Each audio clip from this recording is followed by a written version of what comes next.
विष्णु, मेरे पास आओ बेटा। जी बाबूजी, मैं यहीं पर हूं आपके पास। एक दिन तो सबको जाना है, मेरा भी वक्त आ गया है। लक्ष्मी, तुम भी मेरे पास आकर बैठो बेटी।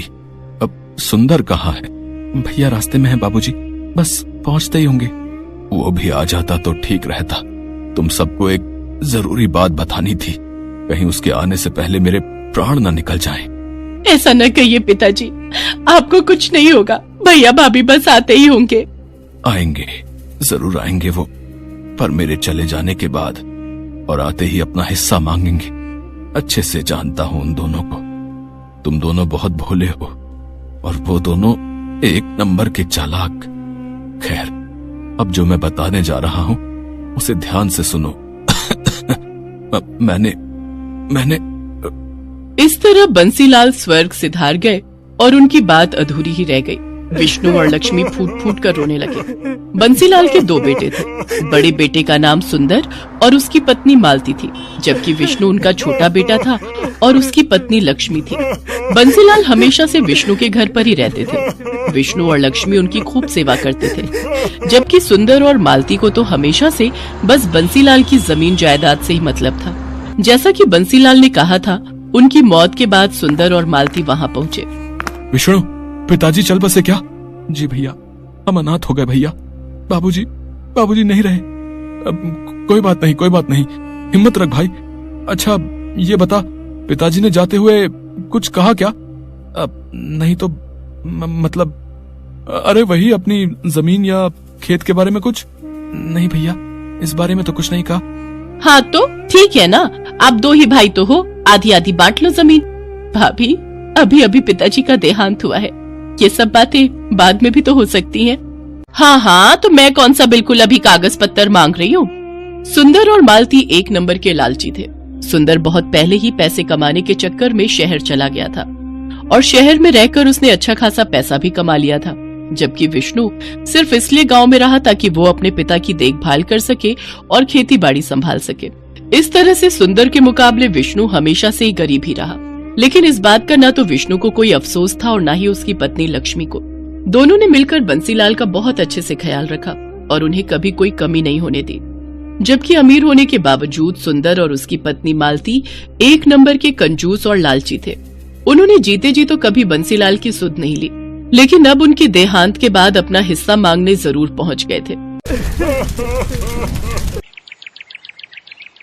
विष्णु, अब तो सारे काम निपट गए हैं और मेरी छुट्टी भी खत्म होने वाली है। तो आओ, अब जरा बंटवारा कर लेते हैं। भैया, बंटवारा करना जरूरी है क्या? और नहीं तो क्या विष्णु भैया, आप तो रहते हो गांव में, अपनी जमीन की देखरेख कर ही लोगे, पर हम शहर से कहाँ आते रहेंगे बार बार? इतना टाइम थोड़े ही होता है हमारे पास। अब बंटवारा हो जाए तो हम अपने हिस्से की जमीन बेचकर निश्चिंत हो जाए और फिर चले जाएं वापस। भाभी, तो क्या गांव से कोई नाता नहीं रखोगी? अब यहाँ गांव में है ही क्या लक्ष्मी? पहले पिताजी थे तो फिर भी आना जाना हो जाता था, अब क्या ही करना है यहाँ आकर? मालती और सुंदर ने जिद ठान ली थी कि बंटवारा तो होकर रहेगा। और फिर बंटवारे से ठीक एक दिन पहले, सुनो जी। हाँ बताओ। मेरे पास एक कमाल का आइडिया है। अगर हम कुछ ऐसा करें कि विष्णु अपनी जमीन भी हमें बेच दे तो कैसा रहेगा? पर वो अपने हिस्से की जमीन हमें क्यों बेचेगा? और हम क्या करेंगे इतनी सारी जमीन का भाई? हम क्या करेंगे मतलब? अरे सारी जमीन बेच बाच कर शहर में बढ़िया घर और चमचमाती गाड़ी लेंगे, और क्या। पर ऐसा होगा कैसे भाई? मालती ने सुंदर को अपने दिमाग की सारी खुराफात बता दी। फिर अगले दिन सुंदर सुबह विष्णु से बोला, विष्णु, क्या कर रहे हो? खेत जा रहा हूँ भैया, बीज बोने हैं। अच्छा, तो तुम मेरे साथ तहसील नहीं चलोगे क्या? तहसील? वहाँ क्यों जाना है भैया? अरे वो पिताजी का मृत्यु प्रमाण पत्र लेकर जमीन अपने नाम ट्रांसफर करवानी पड़ेगी ना। ओहो, भैया आप ही देख लो ना ये सब, मुझे वैसे इन सब के बारे में क्या पता। चलो ठीक है, मैं अपने हिसाब से देख लूंगा। भोला भाला विष्णु सुंदर पर बहुत भरोसा करता था। आखिर दोनों सगे भाई थे। उधर मालती और सुंदर तो यही चाहते थे कि विष्णु उनके साथ ना जाए। मालती और विष्णु उस दिन तहसील के बहाने सारा दिन घूमते रहे और फिर शाम को अपने प्लान के मुताबिक वो घर में दाखिल हुए। अरे भैया भाभी, आ गए आप लोग? थक गए होंगे ना, पूरा दिन लग गया आज तो। अरे पूछो मत, पूरा दिन धूप में परेशान हो गए। और हासिल क्या हुआ? ढेला। ढेला ही मिलेगा ना। पिताजी ने हमारे लिए कुछ नहीं छोड़ा। कुछ नहीं छोड़ा? मतलब पिताजी हमारे लिए इतनी सारी जमीन छोड़ तो गए हैं ना? अरे ये जमीन हमारी नहीं है लक्ष्मी। पिताजी ने बैंक से लोन लिया था ना 2 लाख रुपए का, जो उन्होंने चुकाया नहीं, और बैंक ने अब जमीन पर केस लगा दिया है। तब तक उनको पैसा नहीं मिलेगा। जमीन हमारी तो क्या, किसी के भी नाम नहीं हो पाएगी। पर भैया, पिताजी ने तो इस बारे में कभी कुछ नहीं बताया। अरे कैसे बताते? अगर वो बता देते कि जमीन गिरवी रखी है तो हम नाराज नहीं हो जाते? खुद तो चले गए और हमें भिखारी बना गए। कुछ भी हो भाभी, पर ऐसे तो मत बोलिए पिताजी के बारे में। अरे तुम चुप रहो लक्ष्मी। ये देख रही हो, ये बैंक का नोटिस है। इसमें साफ साफ लिखा है कि अगर हमने 1 महीने के अंदर 4 लाख रुपए नहीं चुकाए तो वो खेत की जमीन के साथ साथ हमारे घरों पर भी कब्जा कर लेंगे। हे भगवान, अब हम क्या करेंगे भैया? अब तो बस एक ही तरीका है विष्णु, 2 लाख तुम दो, 2 लाख हम देते हैं और जमीन बचा लेते हैं। भैया लेकिन इतना पैसा तो नहीं है हमारे पास। विष्णु और लक्ष्मी सुंदर और मालती की चाल में फंस चुके थे। वैसे एक तरीका है जिससे काम बन सकता है। हाँ, तो जल्दी बताओ ना। अगर ये दोनों अपने हिस्से की जमीन बेच दें तो काम बन सकता है। पर हम जमीन कैसे बेच सकते हैं? आप ही ने तो बताया कि जमीन पर केस है। हाँ, कोई और तो नहीं ले सकता, लेकिन हम तो ले सकते हैं। अगर तुम दोनों अपने हिस्से की जमीन हमें दे दो तो मैं अपने भैया से 2 लाख रुपए लेकर बैंक के पैसे चुका दूंगी, और फिर जब जमीन पर केस खत्म हो जाएगा तो उसे बेचकर अपने भैया के पैसे चुका दूंगी। भाभी, ऐसे तो हमारे पास जमीन ही नहीं रहेगी। अरे नहीं, ऐसा मत सोचो। वो नदी के पास अपना छोटा खेत है ना, ऐसा करो उसे तुम ले लो, उसी पर खेती करो। तुम मेरे भाई हो, इतना तो मैं कर ही सकता हूँ तुम्हारे लिए। बस एक वही ऐसा खेत है जो गिरवी नहीं है। मालती और सुंदर ने बहुत गहरी चाल चली थी।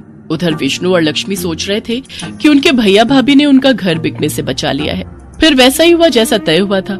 लक्ष्मी और विष्णु ने अपने हिस्से की जमीन मालती के नाम कर दी और खुद नदी के पास वाले खेत में खेती करने लगे। फिर कई दिन बीत गए। मालती और सुंदर सारी जमीन मिलने से खुश थे, तो विष्णु और लक्ष्मी भी अपना घर बच जाने की बात से संतुष्ट थे। लेकिन वो कहते हैं ना कि जो जैसा बोता है वैसा ही काटता है। एक दिन सुबह सुबह नदी के पास वाले खेत में, लक्ष्मी, लक्ष्मी, जल्दी इधर आओ। क्या हुआ जी? ये देखो, खेत में जुताई करते हुए मुझे क्या मिला? जुताई में विष्णु को एक लोहे का बक्सा मिला था जिसमें ढेर सारे सोने के सिक्के भरे हुए थे। तो वहीं दूसरी तरफ ठीक उसी वक्त शहर में मालती के घर की घंटी बजी। ये घर सुंदर का है? जी हाँ, आप कौन? हम लक्ष्मी सागर बैंक से आए हैं। आपके पिता बंसीलाल ने 4 लाख रुपए का लोन लिया था हमसे, और उन्होंने उसकी सिर्फ 3-4 किश्तें ही चुकाई हैं। हम गांव में आपकी खेती की सारी जमीन अपने कब्जे में ले चुके हैं और उसकी नीलामी करेंगे। अगर आप चाहते हैं कि हम ऐसा ना करें तो आपको सूद समेत कुल 9 लाख रुपए भरने पड़ेंगे, वो भी 3 महीनों के अंदर। सुंदर आए तो उन्हें ये बात बता देना। मालती को समझ नहीं आ रहा था कि आखिर ये सब क्या हुआ और कैसे हो गया, लेकिन सच तो यही था कि अब जाकर हुआ था असल मायने में बंटवारा। जिसने जो बोया था वही उसे मिल रहा था।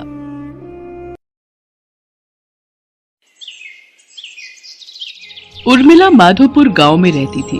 उसके पास पारो नाम की एक पालतू गाय थी। पारो उर्मिला के साथ पिछले कई सालों से है।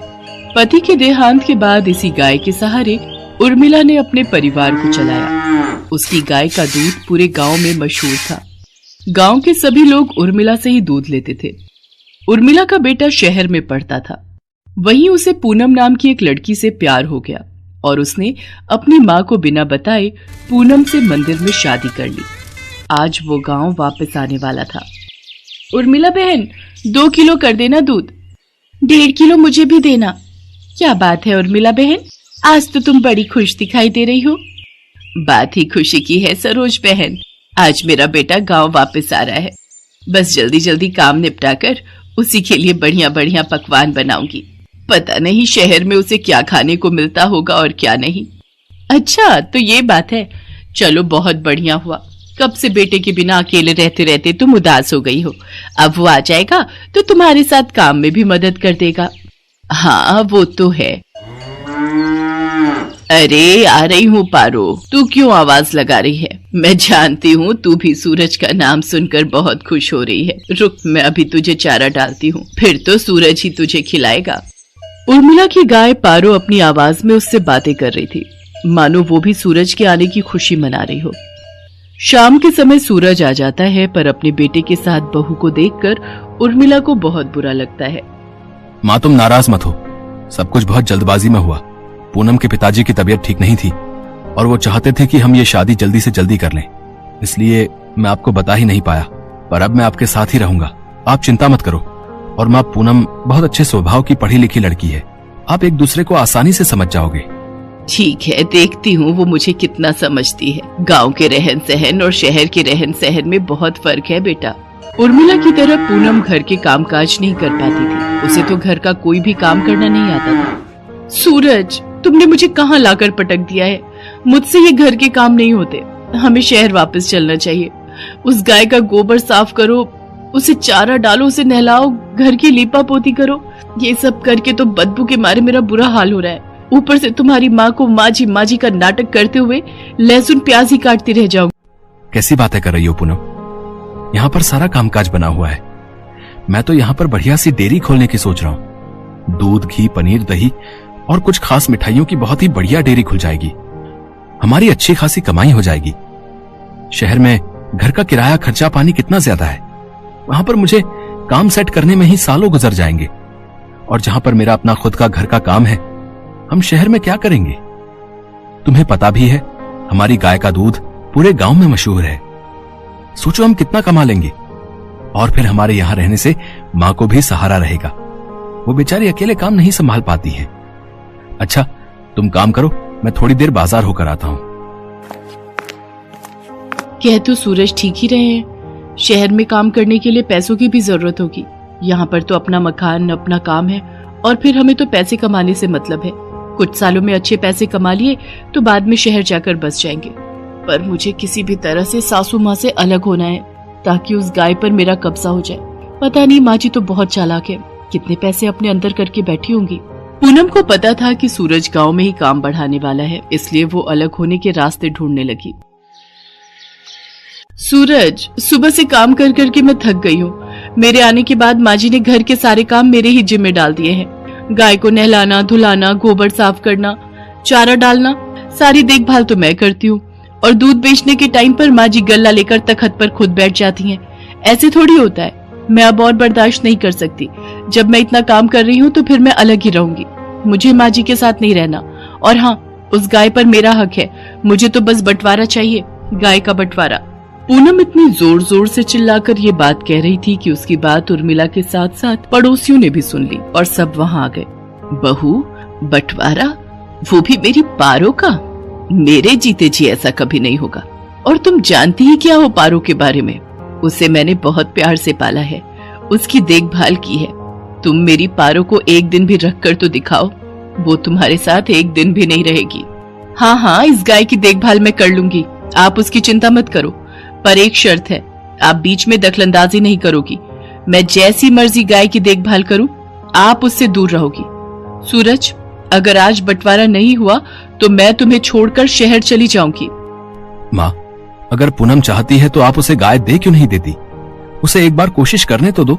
कहीं ऐसा ना हो आप दोनों के झगड़े में मेरी शादीशुदा जिंदगी खराब हो जाए। सूरज बेटा, एक माँ कभी नहीं चाहती कि उसके बच्चों का घर खराब हो। अगर बहू की यही इच्छा है तो आज से मैं अपनी पारो बहू के हवाले करती हूँ। उर्मिला बहन, इतने सालों से हम देख रहे हैं पारो को तुमने बहुत लाड प्यार से पाला है। कहीं ऐसा न हो बंटवारे के चक्कर में एक निर्दोष जानवर परेशान हो जाए। सब गांव वाले भी क्या समझाते। पूनम तो बंटवारे की जिद पर अड़ गई थी और ऐसा ही हुआ। गाय अब पूरी तरह से पूनम के हवाले थी। सूरज गांव में डेयरी खोलने की व्यवस्था के काम से शहर चला जाता है। पूनम तो आलसी थी, उसने गाय के प्रति लापरवाही दिखाना शुरू कर दिया। वो सुबह उठकर ना तो गाय का गोबर साफ करती थी, न उसे नहलाती धुलाती थी और न ही उसे समय पर चारा देती थी। इसी कारण गाय के आसपास बदबू फैलने लगी और मक्खियां, मच्छर, कीड़े मकोड़े आने लगे। गाय को समय पर चारा नहीं मिलता था, वो कमजोर हो गई। पूनम सारा दिन सोती रहती और खाती पीती रहती। गाय ने दूध देना भी बंद कर दिया। एक दिन गाय बेहोश होकर जमीन पर गिर गई। ये देखकर पूनम घबरा गई। सूरज उसी समय शहर से आया और वो भी घबरा गया। उसने उर्मिला को आवाज लगाई। उर्मिला दौड़ती हुई अपनी पारो के पास आई और बिलख बिलख कर रोने लगती है। पारो, पारो उठ, देख देख, मैं तुझे आवाज लगा रही हूँ। पूनम, पारो की देखभाल की जिम्मेदारी तुमने ली थी ना, फिर उसका ये हाल कैसे हो गया? मुझे माफ कर दो सूरज, गलती मेरी ही है। मेरे कारण पारो आज इस हालत में है। मैं सचमुच माँ जी की तरह पारो की देखभाल नहीं कर सकी। माँ जी मुझे माफ कर दीजिए। उर्मिला दौड़कर चारे के पास जाती है और चारे को उठाकर पारो के आगे रखती है। पारो को उर्मिला के स्पर्श का एहसास होता है। वो थोड़ा सा हिलती है। ये देखकर सब खुश हो जाते हैं। उर्मिला अपने हाथों से पारो को चारा खिलाती है। पारो खुशी खुशी ढेर सारा चारा खा लेती है, मानो वो कब से उर्मिला के हाथों से ही चारा खाना चाह रही थी। पूनम को अपनी गलती का एहसास हो जाता है और वो उर्मिला से माफी मांगती है। कुछ दिनों में पारो फिर से ठीक हो जाती है। अब सूरज ने भी गांव में एक बड़ी डेयरी खोल ली थी। धीरे धीरे सब कुछ ठीक हो जाता है और दोनों सास बहू मिलकर पारो की देखभाल करने लगती है।